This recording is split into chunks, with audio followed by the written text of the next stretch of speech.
I think I need to get a little intro song of something so I can play as the podcast starts, but I have no idea if I find something. Is that copywriting? Do I have to come up with something myself? How does that work?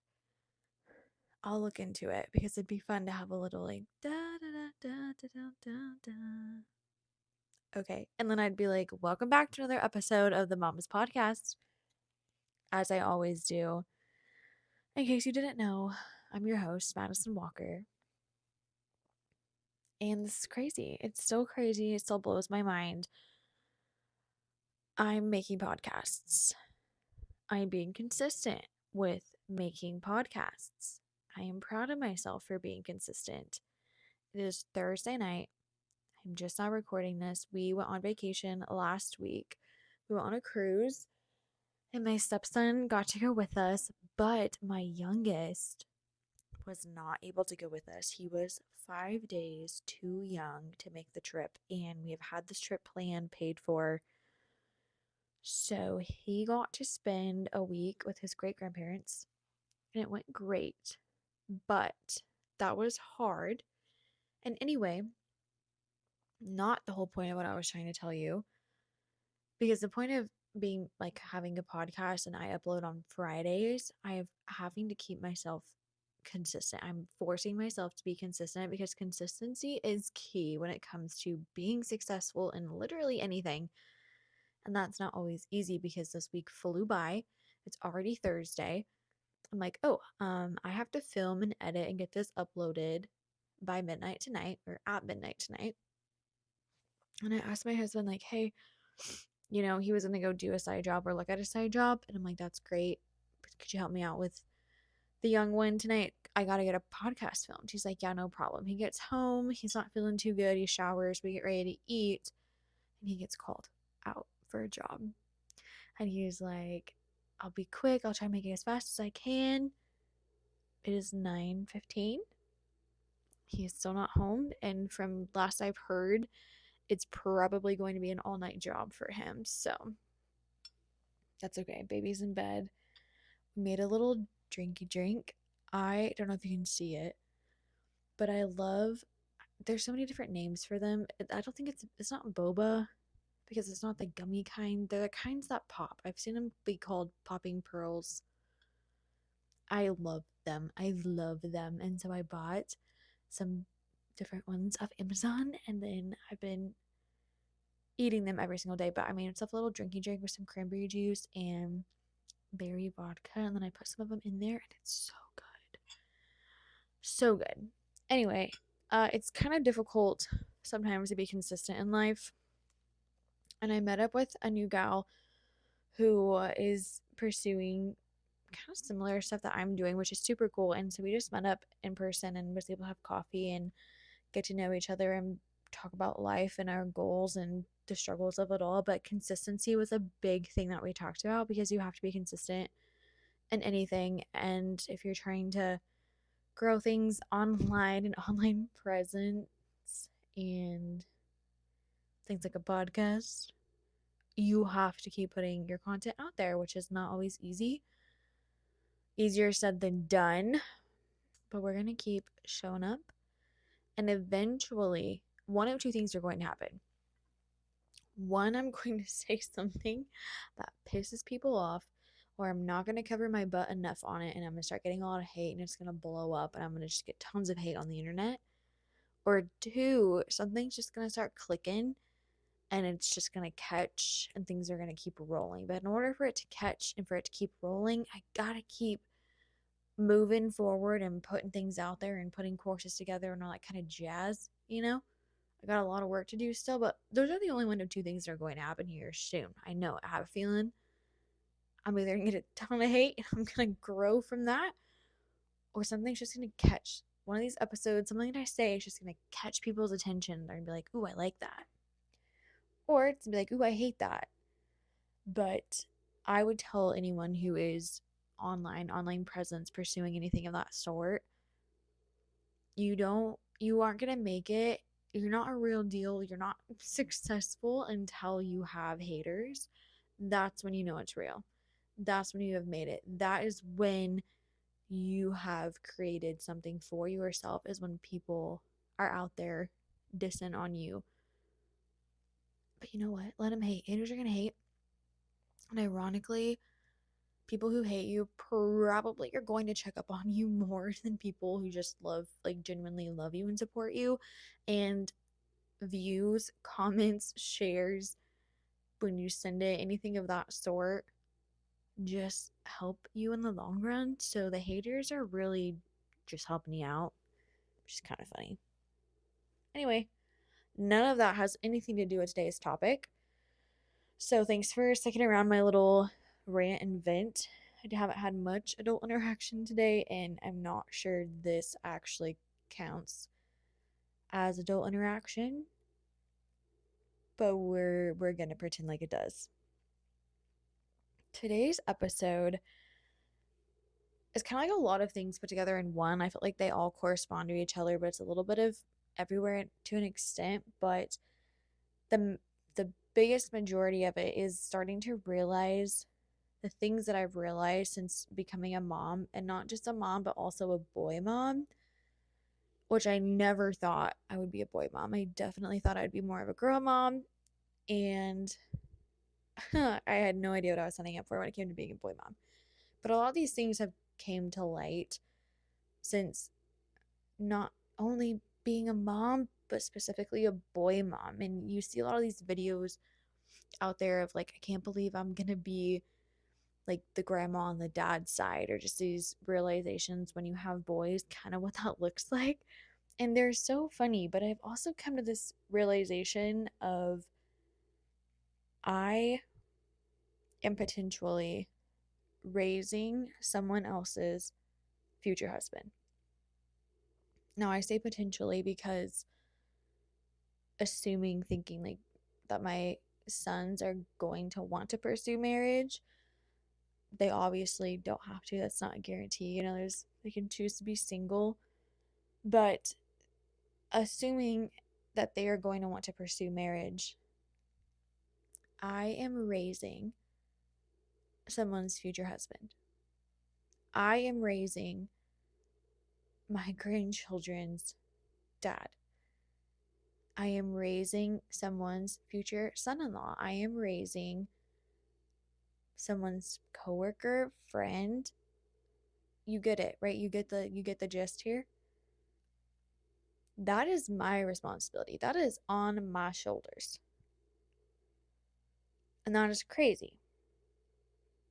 Because our childhood is a very small amount of time. Growing up, getting to 18 feels like absolutely forever. But holy cow, it is really not long at all. And we have our kids for that such a short amount of time with a lot of responsibility on our shoulder as a parent, because we are adults, God willing, so much longer than we are children. And so much brain development, so much everything about us that we are going to need to have and use and learn, and our characteristics, our personality, all these things are developing and are shaped and formed during our childhood. And knowing that all of that is now on my shoulders as a mom, I'm just gonna take a little drink of my drink for that. I mean, that's a lot. And it seems almost like common sense. Like, duh, yeah, that's part of being a mom. But man, it has hit me so hard, just that realization of this is reality. When I was pregnant, I also was just struggling to wrap my head around the fact that I am going to have I'm growing a legit, actual, real life baby who is going to eat, think, poop, burp, all of these, like real life living human baby. And then I am going to be somebody's whole ass mom. Like, I'm not only growing a whole ass baby, I'm going to be somebody's whole ass stinking mom. I'm going to be that person that when they need help and they don't know what to do or they need an answer to something, they call me. When did I become certified with the information to get these phone calls? I know the phone calls I still give to my mom. And I'm obviously calling my mom because I don't know the answer. And I don't always remember the answer she gives me. So if my child is going to start giving me these phone calls, I'm going to have to be like, yo, I don't know, dude, call your grandma. Like, I don't know, let me call my mom. Like, why are you calling me? Oh, because I'm your mom. Like, what? I'm still struggling with that concept if you can't tell. It's just mind blowing to me. So, back on track. Our childhood is such a small time of our life, but it shapes us and it plays such a major role. And truth be told, none of us have any idea what we're doing. I don't care what you say. We have absolutely no clue what we're doing. Isn't that wild? Like, we are born with these instincts of knowing what to do. We have to learn them. Like, from being a mom, being a parent. I mean, sure, there's some instincts for sure, but no, we're not, like dogs and stuff where they just know what to do and they do it. No, no, we go to birthing classes, we take breastfeeding classes, we have to educate ourselves, we go to parent coaches, we take courses on emotions and discipline and consequences and all this jazz. We have to be educated about it. Okay, it's insane. But no, none of us really know what we're doing. It's such a learning curve. And we're all learning, which kind of brings me into my next thought, which was how the heck have my parents, my family, like, how did my parents learn to be the way they are? And I asked my mom that question one day because just like I'm going to be a future mother in law someday, possibly, potentially, I have an older brother. Well, not only that, she has me and my three sisters. My mom is a mother in law now. Mother in laws are not just for sons. She's a mother in law to my husband. So I was talking to her and I'm just like, how did you and dad get the mindset and the mentality that you have, especially since becoming grandparents and being in laws? Because you hear all these horror stories of these monster in laws. I'm like, what?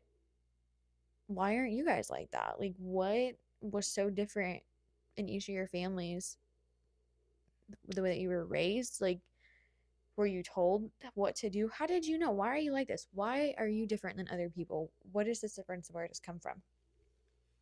And the answer my mom had was that they've always just raised us with this mindset of, we are raising you to leave us.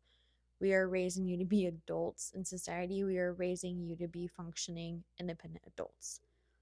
And she said, we've always had that mindset. That's always been our goal as your parent. And so, as I've come into this next chapter of life of being married and starting my own family, she said, you're doing exactly what we've raised you to do. And with that comes us taking a step back, more and more steps back as we get older, and letting you live your life and make your decisions, being here to help guide and answer questions if and when you need it. And if not, we're just here to support you. And if you need help, let us know. So that's just always been their mindset. And I guess that's just how they have been, how they are. I don't know. I'm still trying to understand it sometimes because not everyone is like that. But since becoming a mom and having this realization that, like, hey, my kids are not always going to be living with me, I'm wanting and I am raising them to be independent adults who do not need me to function and be successful in life, and highly possibly potentially raising them to be somebody else's future husband, which means I will be a mother-in-law. And already he's 6 months old now, and I think about it all of the time. And I know a lot of people are like, that is so sad. Yes, but also, how cool and how awesome of a blessing is it to not only be blessed to be this role of a mom, but then to have this opportunity to be a role of a grandmother, a mother in law, and just grow that family and extend this love and support and all that jazz. I think it's super awesome. And if my kids want to pursue marriage, I'm like, man, like I will get this chance to be the best mother in law that I possibly can. And like I said, my baby is 6 months old, and I'm thinking about it all the time. There's a song that I absolutely love. It's called Her Little Man by Jamie Grooms, and I've been playing it since I was pregnant. And the storyline behind it talks about how this mom is pregnant with her little boy, and she's dancing in the kitchen, like holding her belly. But she knows there's going to be a day that somebody else is standing in her place. But she holds on to this moment with her little man. And then it progresses to them being older, to then like senior year and dancing and holding on to those moments because she knows there will be a day when some lucky girl dances in her place. And then it fast forwards to the wedding because it goes that fast, right? And it's his wedding night, and she's teary eyed, and she realizes that today is the day that that lucky woman stands in her place. And she holds on as long as she can to her little man. But she's like, today is the day that this woman is now his priority, and she's held on to that. Oh my gosh, I'm getting all emotional thinking about it. She's held on to those moments growing and raising him, knowing that someday that's going to happen. And I have just loved this song so much because it's so true. And I want to hold on and soak up all of those moments, knowing that there will be a day where that is not my role anymore and somebody else will be standing in my place. I say that with quotations. I say that so lightly because my role is to be a mother, like, and as a wife, that would be a whole different role. It's not my role to stand with my son, but um, just like not being, the only woman in his world or his go-to person anymore. There will be a woman that is her role.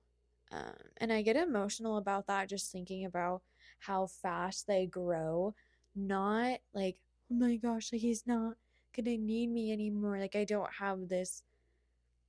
Yes, that is sad, but that is my role. That is our job as a parent. And I think it's so wonderful and beautiful to know that I get to play this awesome role and help do the best that I possibly can to create a man, help raise a man who's going to be an awesome husband and an amazing father and just a fantastic human being. Like that's where I see myself, and that's how I see my role as a mom. Anyway, super good song. If you haven't listened to it, you should. It makes me cry because it's so precious. And it's also crazy.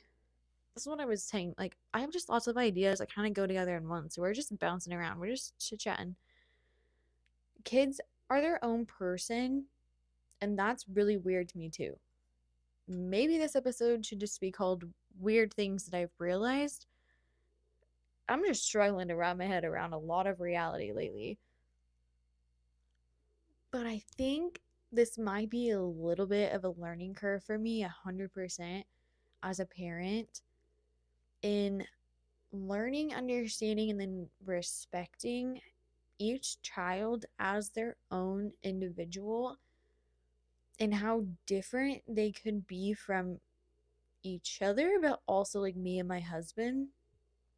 And that is weird to me. That's crazy.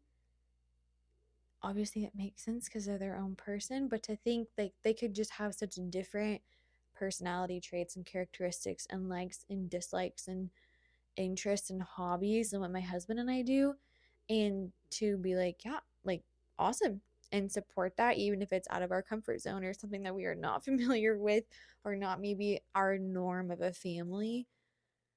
but like they are their own person and they get to make those choices, and watching that blossom and grow, I just think that's great. Like that's gonna be our reality someday, and that's so crazy and that's so cool. But I think it'll be a bit of a learning curve, and just not like, I guess in my head I think since there are kids they should be similar to us and have the same likes and hobbies, views and opinions, but in reality that is not the case.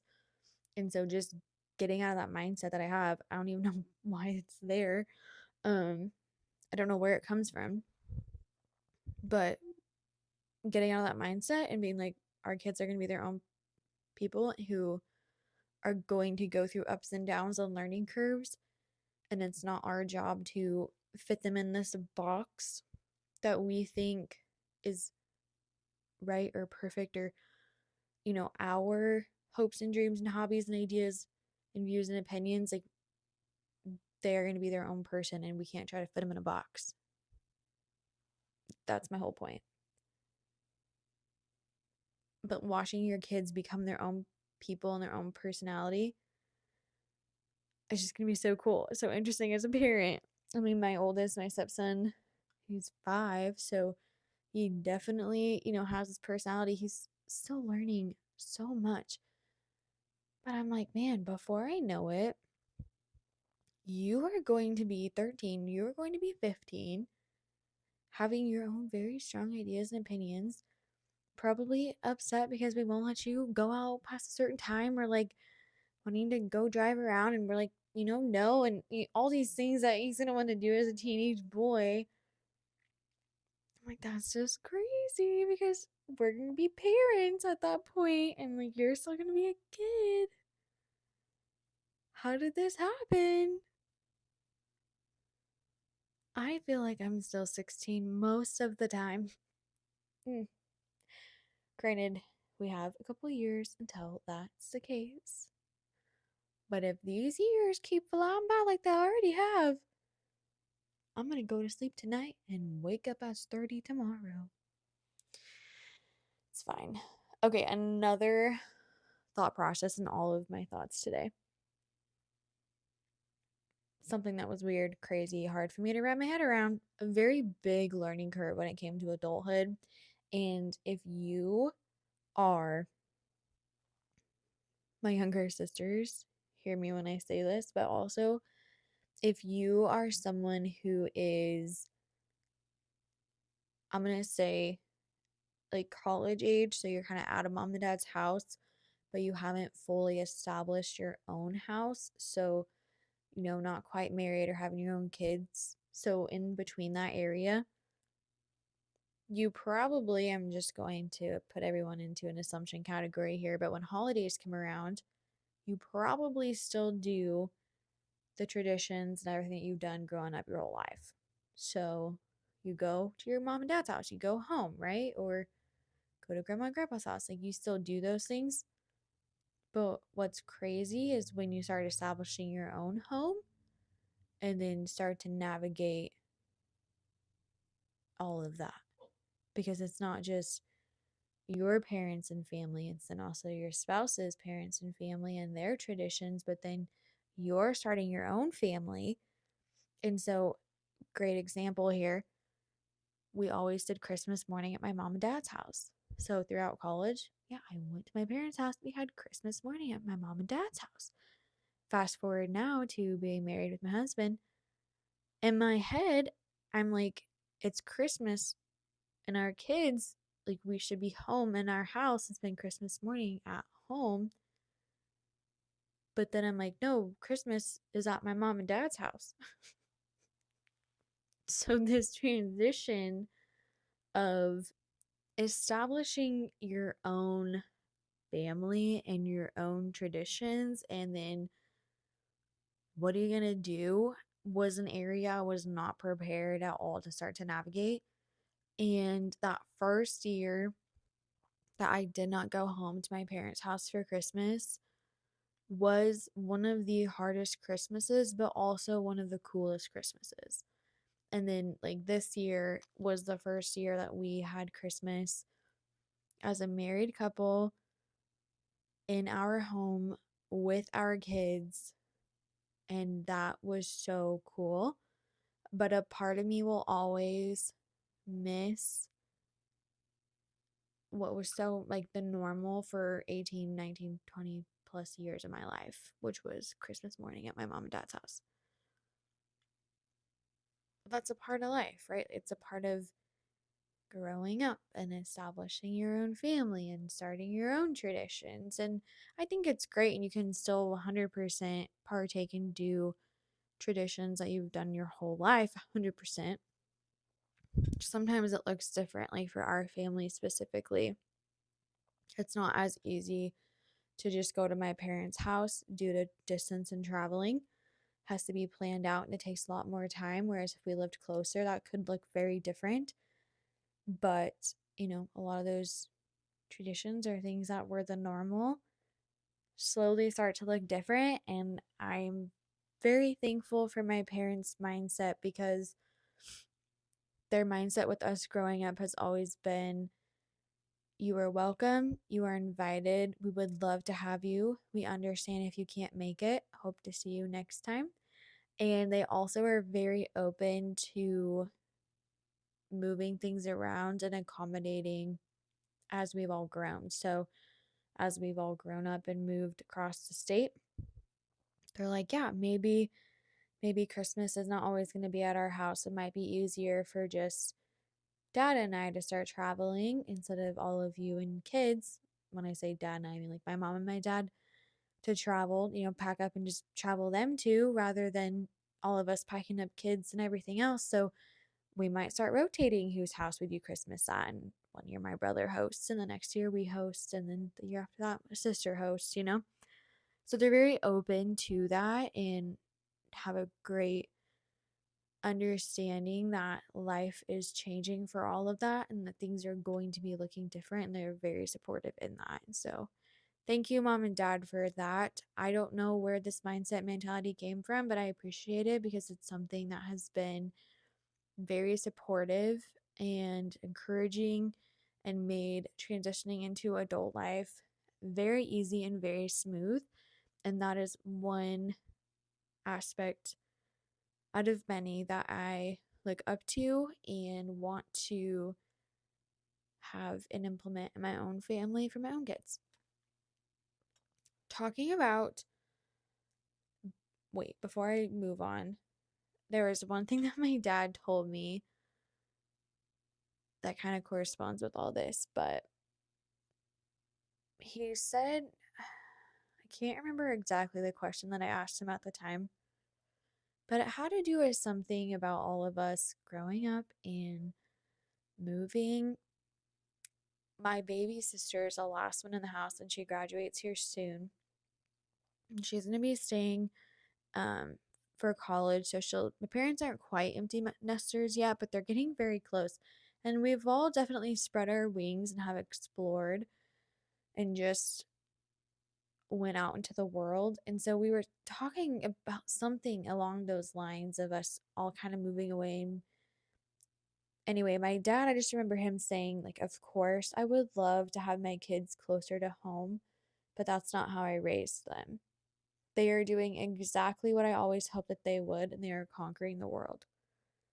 And that just hit me because, like, how such a valid feeling of course I would want my kids to be closer to, like, maybe not necessarily live in the hometown, but close enough that it's so much easier just to see everyone and be a part of the grandkids' lives a lot easier and all that kind of fun stuff. But he said, that's not how I raised you to be.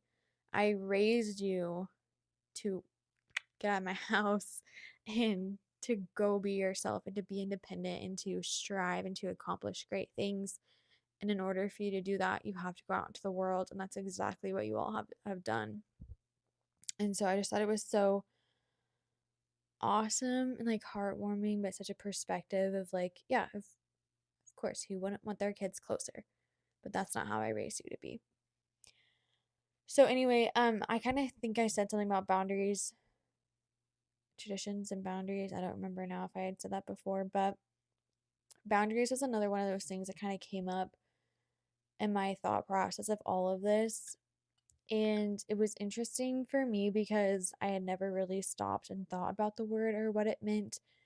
And I would say I've definitely heard about boundaries and other people's stories and perspectives, but it never really hit home.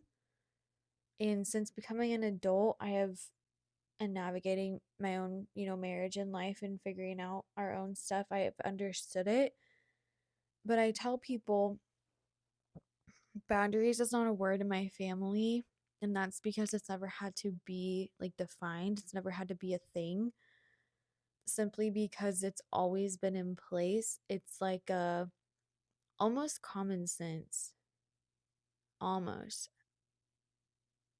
My parents have always done a great job of having boundaries and respecting boundaries, but it's never been a conversation of like, hey, we're going to have this boundary.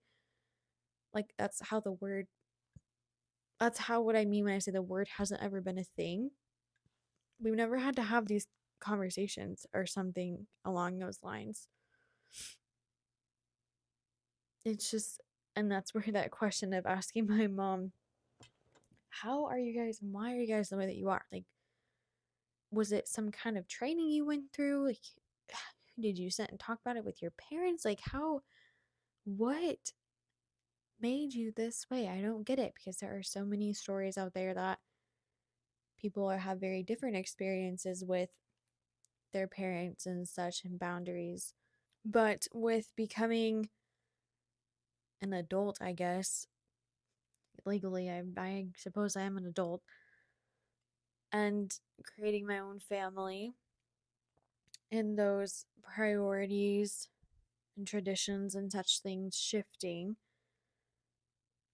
there have been boundaries in place for my family for sure. We do have boundaries for our family and our lifestyle and our kids, rules and such, if you will.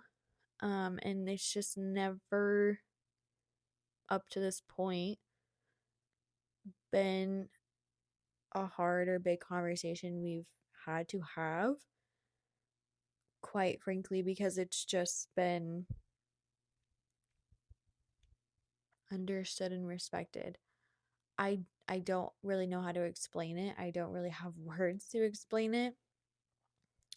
And even I guess if there's been like, hey, just curious on the reason behind this or the thoughts behind this, we explain and then it's like, okay, sounds good. Like I'm just curious about it.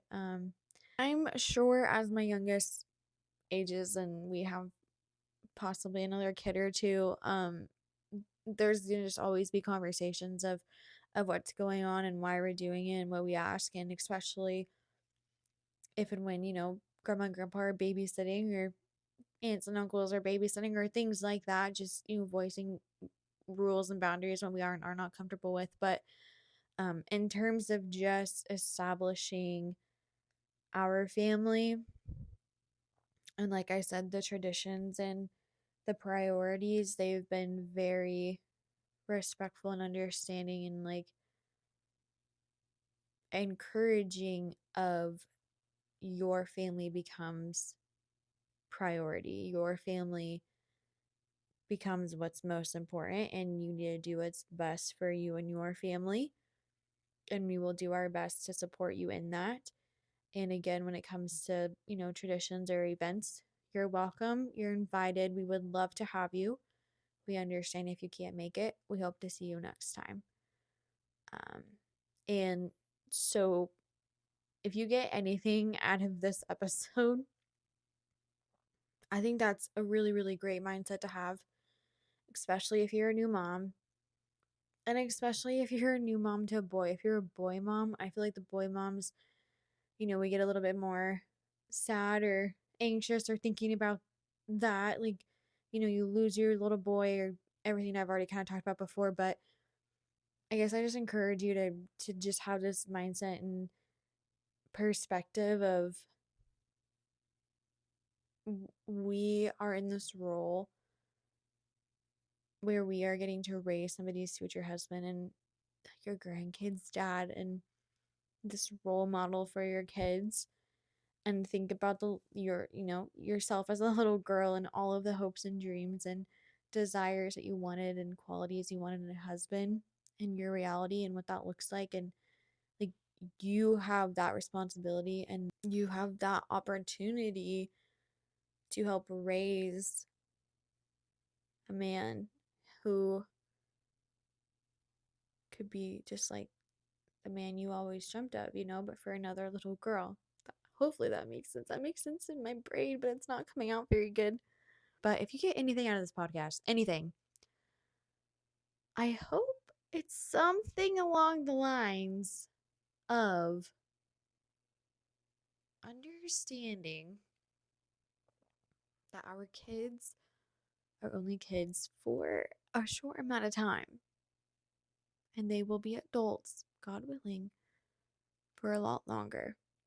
And we have a lot of responsibility on our shoulders as parents to nurture, grow, support, educate our children, because they could very well possibly be somebody's future husband or wife, a dad, all of those really crazy cool things, which means you could also be a mother-in-law someday. You could be a grandma someday. And just being mindful and aware of what that could potentially look like, and thinking of what kind of values and characteristics or what are things that maybe your parents have done, your in-laws have done that you really like, and you want to understand that so you can implement it and do those same things for your kids. And maybe on the flip side, maybe there's things that you're like, no, I hope I could do this a little differently or a little bit better for my kids. And how are you going to do that? And just being more mindful and aware of it, because some of those things might need some help and extra support to like rewire your brain if whatever it is you want to be changing is the only thing that you know. That might be like your first tendency to respond and think and to say. So just being mindful of it. There's a lot of great resources out there. This place is one of them to get information that is helpful. Literally comment on the podcast, send me a message, flood me with questions or things that you want to talk about or more that you want to know about, okay? Utilize this resource. It's a great one. That pretty much wraps up this episode. Not pretty much. It does wrap up the episode because I got nothing else to talk about. And my drink's all gone. So thanks for being here. I appreciate you all. Again, I would seriously love it so much if you would comment, send me a DM, ask me questions, share your story, ask for some input, whatever it may be. If you kind of want to, but you're kind of nervous, just rip the band-aid off, okay? I'll be nice. It's going to be okay. Just send me the message, make the comment, and if you would, please share this podcast to somebody. Maybe share it to a new boy mom. Send it to your sister-in-law. Send it to your sister. Send it to your coworker. Let's get it shared out there. Help me grow. Help me get some more eyes, some more views. Like I said, one of two things are going to happen. I'm either going to start getting a lot of hate and blow up, or it's going to be good. So either way, I'm just ready for this to start growing. So do me a favor and go ahead and just share it. Share it to your Facebook story. Put it on your Snapchat story. Share it. And be sure to tune in next week for another episode. Thanks for being here. And until next time, aim straight, shoot straight.